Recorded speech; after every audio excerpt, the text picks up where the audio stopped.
Reminder to all those that are trying to get sober about the benefits. This is a method that helped me get through it, is constantly focusing on the benefits. So number one, the mental clarity is astounding. Number two, you could realize the full benefits of exercise and diet without constantly sabotaging your efforts or having to overcompensate with more exercise. Number three, conversational ease, knowing you can control what you say and don't say. Number four, time. You gain so many hours back in your life. Number five, you get better at dealing with being bored. Huge for attention span and being able to work through complex problems more efficiently. Number six, stronger sense of pride, knowing you could be dependable to your loved ones. Number seven, no more next morning shame, usually as a byproduct of the hangover, but there's a sense of restored self-respect knowing you are better than yesterday. Number eight, you save money, not just from the bottles, bars, or dinners, but from the impulsive purchases you make while you're drunk. And number nine, better sleep. Keep going. Stop drinking too much. How do you know if you're drinking too much? You regret what you do when you're drinking. It's interfering with other important goals. It's causing you financial distress. It's getting you in trouble with your friends or your family. It's getting you in trouble with the police. Stop abusing substances if you can, right? If you see that they're hurting you. Physical health. Are you in decent shape? Are you strong and coordinated? And if you're not, you'd be better if you were. You'd feel better, you'd be more effective, you'd live longer, you'd be less sick. And you really see that mount up. Like if someone's been in shape once in their life, they age way better. And it's also a really good way of maintaining your cognitive ability. Like, you know, you hear about those exercises that you can do online to make you smarter and keep your cognitive ability intact. Those don't work. There's no evidence that they work. Exercise works. Cardiovascular and weightlifting, you start to decline in your fluid intelligence at about the age of 25. And it's a linear trend downhill, and it can accelerate as you get older. It's just like this, quite ugly. If you exercise, you stave that off. Maintain your relationships and foster them. So when I look at successful people, they're really good at something. They're reliable, right? You can count on their word. They're generous, and they have a wide connection network, which becomes more and more valuable as you get older. So it's one advantage that older people really have over younger people. They have a connection network, and a connection network is huge. Well, you could be connected to 1,000 well-connected people. Okay, that means you are connected to the entire world. Right, it's unbelievably valuable.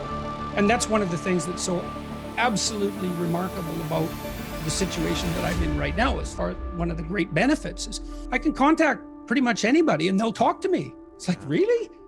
That's so cool.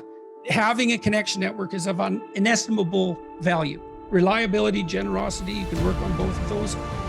Philosophical sophistication, it's very useful because it orients you properly. You have a sophisticated sense of the world. You find, for example, that doing things for other people is actually more rewarding than virtually anything else you can do. You know, when you hear you should be of service to other people. Well, if you actually watch yourself, you pay attention to yourself and you do something that helps someone else and it genuinely helps them, I defy you to find another experience that is that satisfying. It's actually quite stunning how satisfying that is. And so that's a very useful thing to realize. There's no better life strategy. If the ethical argument is put properly, it is by far the most compelling argument. It's like if you want to have everything you could possibly want and more, then be a good person. The better a person you are, the more likely that is to happen.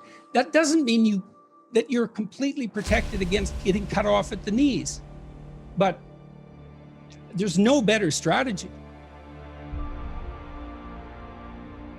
When my health fell apart and I was in the hospital or multiple hospitals for long periods of time, you know, I stopped doing everything I was doing. And everything I was doing was difficult. My clinical practice was difficult. The professorial job was difficult. The company I was running was difficult. The writing was difficult. Yeah, the lecturing was difficult. It was all difficult. And I'm not complaining about the difficulty. I actually loved that. That was fine. I'm not complaining about it at all.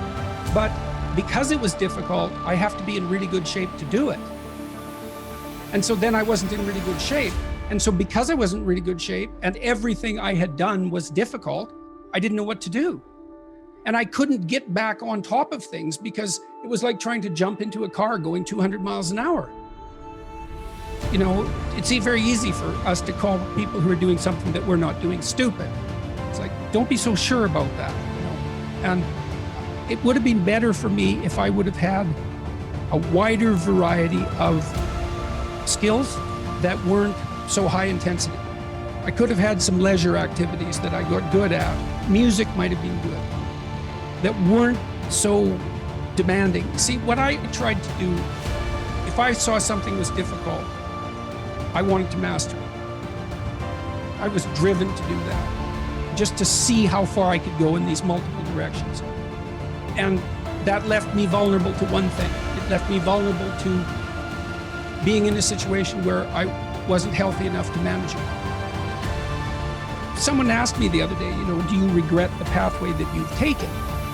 And that's a question that's worth considering. And the basic answer is, well, I don't know, I guess, in some sense, because if you become extremely ill, especially if it isn't clear why, you don't know what you might have done to contribute to it because you don't know what it is. And people say, well, you know, you went on this 160 city tour in a year. Maybe that was too much. It's like, it didn't seem like too much. I really enjoyed it. It was great, but it was also very intense. And I did expose myself to a lot of misery, meeting people, so many thousands of people. I opened myself up to a tremendous amount of misery and longing and pain, and that was very emotionally impactful. But I can't say with certainty that what the consequence of that was. I mean, I'd worked as a clinical psychologist for decades, and I had to deal with people who were in trouble all the time. And that was actually an extraordinarily positive enterprise, because although I was dealing with very serious issues and people were in trouble, they were on a good path and getting better, and we were collaborating in that. So it was a lovely enterprise. I loved it.